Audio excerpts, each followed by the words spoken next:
Hi friends, welcome back or to the channel. The last video I told you guys that the bores on this motor, engine, whatever, the cylinder bores were about 46% better. And it wasn't a lie. You know, the ones I showed you were 46 or so percent better, but I debated on showing this to you and then just decided, what the hell? Why deceive you guys? I've showed a lot of mistakes in the past. I've done a lot of dumb shit on camera. So, this side that I showed you guys when I honed it actually look pretty good. I mean, there's a little bit of pitting down in there. There's this stuff here, which really isn't bad. It doesn't drag a fingernail or nothing. This one a little bit too, but that was the ones that I did on camera, or that I showed you afterwards. On the passenger side, they are not so happy. Passenger side's got a lot in it,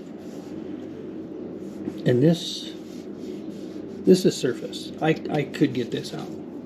This is surface down in here. This one, you know, it's a little bad, but it's not like big bad. This is big bad. Let me rotate this a little bit.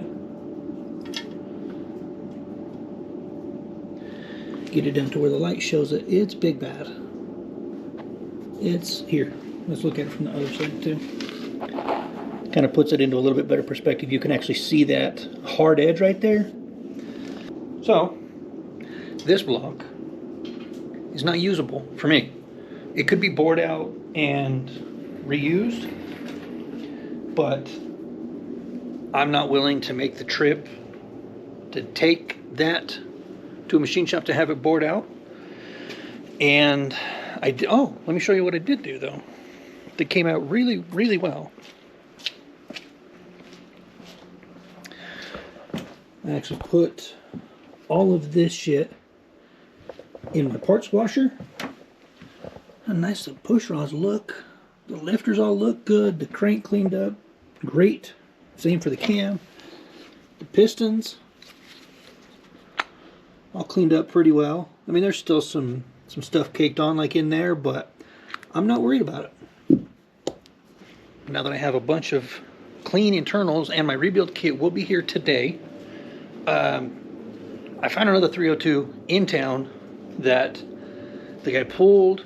He said it was smoking and he thinks it had bad rings in it, but he's unsure. I don't care. Bad rings don't bother me because I have to go down this far anyway. So I'm gonna hone the cylinders and all that fancy stuff. And the rebuild kit has a full set of rings and bearings and gaskets in it. So, like I said, I'm waiting for him to get off work, and then I have to go to his house and pick it up.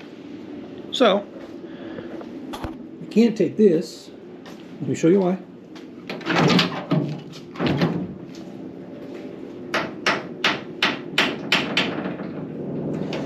I have a bed slide system in this truck, which...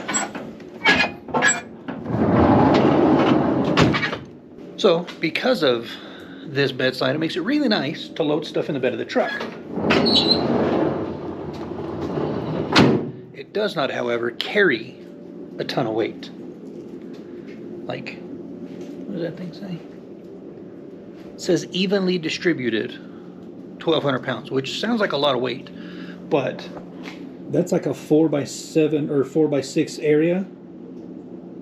So it's a lot of area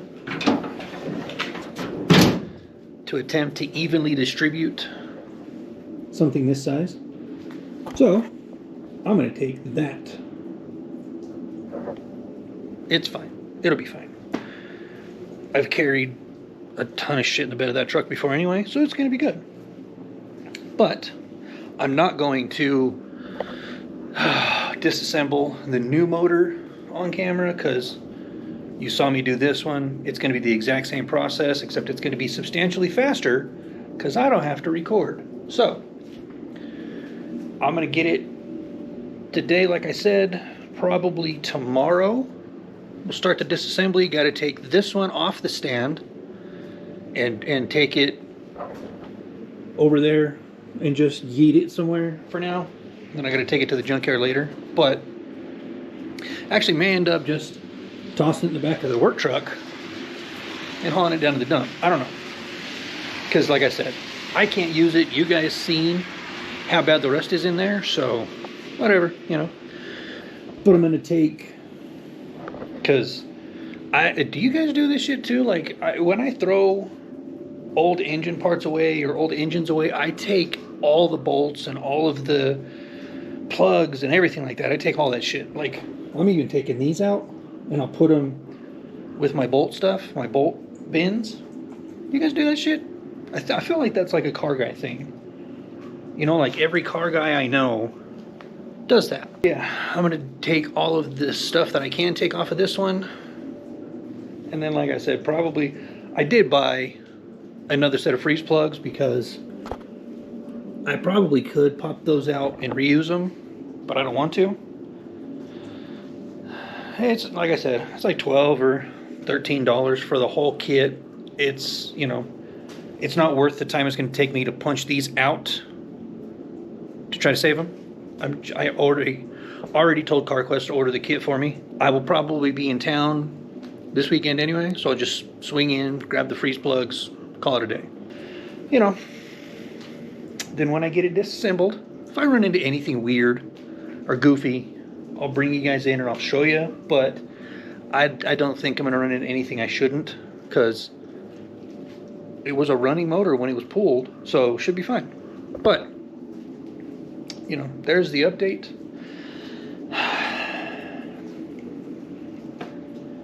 I really should have honed these cylinders out, like fully honed them before I painted the block, before I put the freeze plugs in, before I did any of that stuff, because, well, I've now wasted a $13 can of paint and $15 worth of freeze plugs, which isn't a big deal, but that's between cleaning the block, changing freeze plugs, and painting the block. I've lost a full day on this build already, so that sucks. But what do you do, you know? These things happen. Learn from me, you know. Don't get ahead of yourself and just start slapping spray paint on shit and changing freeze plugs out. Make sure the space that's going to make the fire go boom boom is clean and usable before you make it pretty. Yeah, I'll see you guys when the new motor's torn apart.